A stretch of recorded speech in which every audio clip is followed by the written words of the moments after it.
dito tayo kakain ngayon. Siam Thai. Kahit ano daw ordering ko eh. Kasi sabi niya kahit ano daw ordering ko.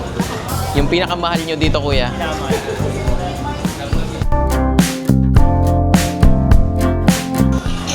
Yan tayo ng mga pagkain nila. Mga pork experience. Pwede namang ipatanggal yung mga seafood sa pad thai or hindi? Pwede. Oo, tatanggal yan. Yun na lang. Ay, gusto nyo sir, palitan ng chicken. Pwede naman. Chicken. Chicken na lang. Yan. So, dito kami kakain, guys. So, sa Siam Thai. So, don't get my hand. Cause susunod siya sa akin. So, titikman natin kung masarap yung pagkain nila dito. Bakit Siam Thai ang naging pangalan nito? Kasi... So, Siam silang may-ari nito. So, magkaka-partner-partner yan sila. May maniwala sila. Kababayan. Inulaan namin. Sabi namin, baka Siam siguro silang may-ari. Kaya Siam Thai. Ang Siam Thai, ang ibig sabihin, kababayan. Yay! Thank you. Wow. Our favorite. Laki ng mango shake nila. Tingnan mo yung mukha ko. No? Wow. Pad Thai. Laki pala. Laki. Laki. So nakatikim kami ng pad thai nung nasa Bohol kami. Naalala niyo yung vlog namin sa Bohol. Meron din kaming kinainan doon na Thai food. Masarap yung pad thai nila. Pero tignan natin kung magkapareha sila ng lasa. May nakita kong chicken, tapos meron siyang mga toge, tapos meron parang noodles, peanut. Siyempre hindi mawawala yung peanut, basta pad thai. Yan, tapos yung isa spring roll. So ito naman yung kanilang spring roll. Ayun, look at that. Merong 4 na spring roll, tapos merong sweet and sour siguro to. Ang gusto ko yan, rice. Pork Barbecue. And pork tea. Thank you. Thank you. Wow. Sarap oh. And so ito na yung pagkain namin, spring roll, tapos pork barbecue, tapos itong pad thai, tapos wala pa yung mango sticky rice. Then meron din tayo ditong mango shake. Grabe yung mga pagkain natin. Thank you. Kain na tayo. Kain tayo.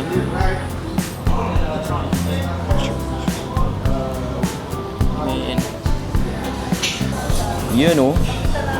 With citrus lemon. Wow. Wow. Lagay natin yung mga nuts. So, ayan, may mga nuts. Wow. Sarap. Usok pa. Init-init.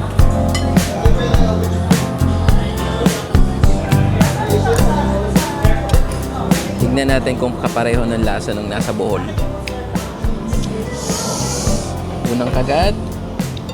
Para sa akin.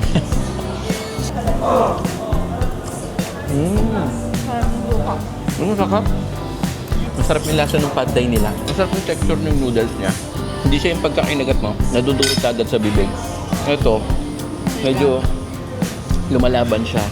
Hindi yung tipo na lumalaban na para siyang kumakagat ka ng goma. Hindi ganun. Sumasabog sa bibig mo yung lasa kasi sobrang dami eh. Dami niya ingredients. Galing.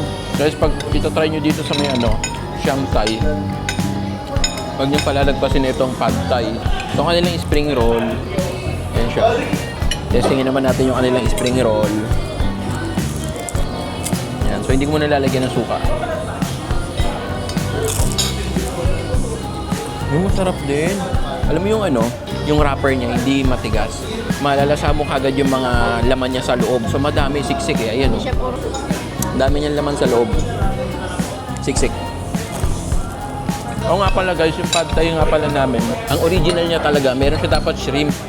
Pero since umiiwas nga kami ngayon sa mga medyo malalansang pagkain, kaya pinatanggal namin yung shrimp, pinapalitan na lang namin ng chicken. Kaya yung nakalagay dito ngayon, puro chicken. Medyo malasa talaga din ang chicken. Pero kaysa hindi naman Kaysa yung maano shrimp. yung lasa.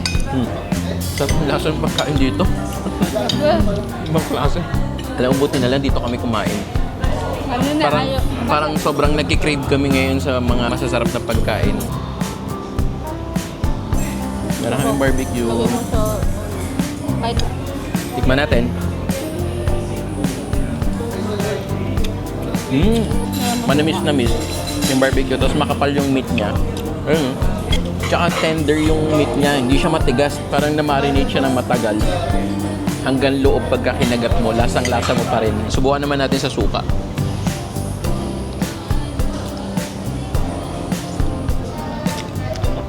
Sarap din ah. Yung suka nila, unique din yung lasa. Hindi siya basta suka lang. Ang dami niya ring mga herbs. May pagkalapot din yung suka niya. Oh. Pero maanghang. May sipa ng anghang yun. Ano may sipa? Maanghang talaga. Anghang mo talaga. So ito yung sinasabi ko sa inyong suka. Oh. Yan o. Diba may pagkamalapot siya. Oh. Yan. Mas maanghang. Sarap.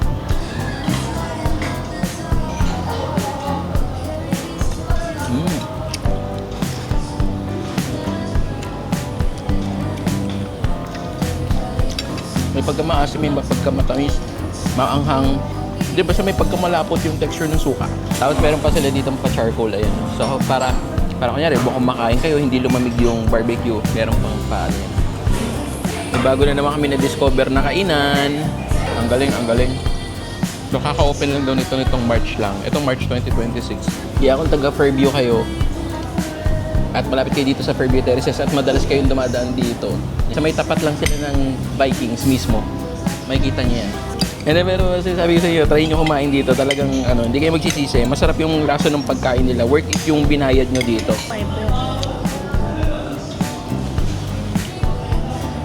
Wow. Sarap. So testingin naman natin ngayon yung kanilang shake. Oh, laki. Sarap, refreshing. So meron pa kami isang hinihintay, yung mango sticky rice. Ito din yung isang sikat na pagkain sa Thailand.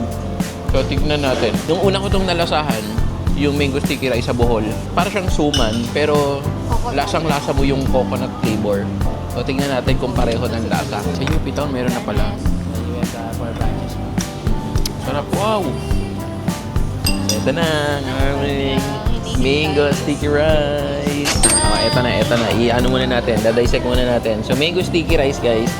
Basically, rice siya, sticky rice. Ibig sabihin, malagkit na kanin. Tapos, meron siya ditong coconut. Then, meron siyang mango. And then, meron pandan leaf. Kainin na natin. Mainit pa yung sticky rice, oh. Ayan, oh. Teka lang.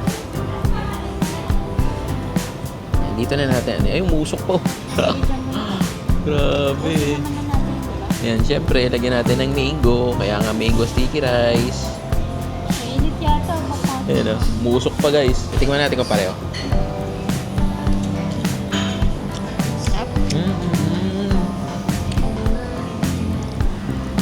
Ang sarap. Authentic nga. Ang sarap niya. Mainit-init pa guys yung muusok ko. Sarap. Yan siya oh.